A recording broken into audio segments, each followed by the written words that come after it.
The Tankies, the authoritarian socialist, the defenders of the Soviet Union, the defenders of China and North Korea. These people are our enemy.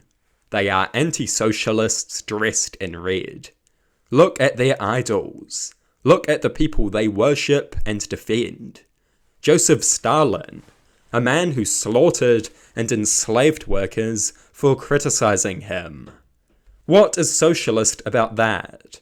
How can you call yourself a socialist and support someone who does such things? Stalin slaughtered millions of workers. Stalin enslaved millions of workers in his gulags. And for what? For criticizing him. For being associated with people who criticized him. There is nothing socialist about this. Socialism is worker ownership of the means of production.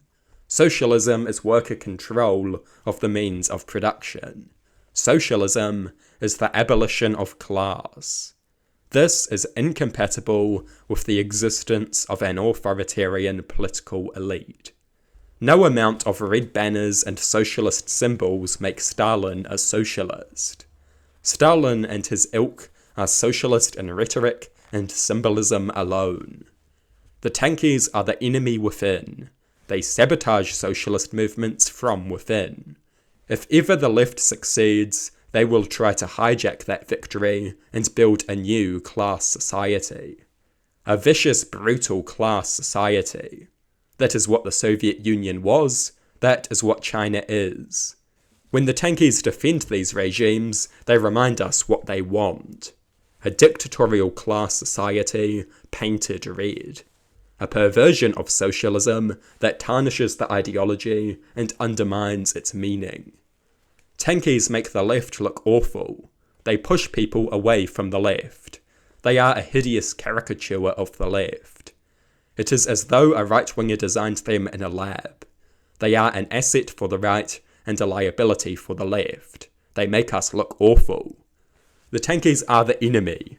Do not regard them as leftists or allies. They are neither. They are dangerous idiots, and they should be regarded as such. Perhaps they pretend to be nice now. Do not forget that the leaders they defend purged leftists like you. Do not forget that when these people get into power, they will happily put you into a gulag or in front of a firing squad. They are not your friend. They are not on the left. It does not matter if they claim to be socialist. They are our enemy.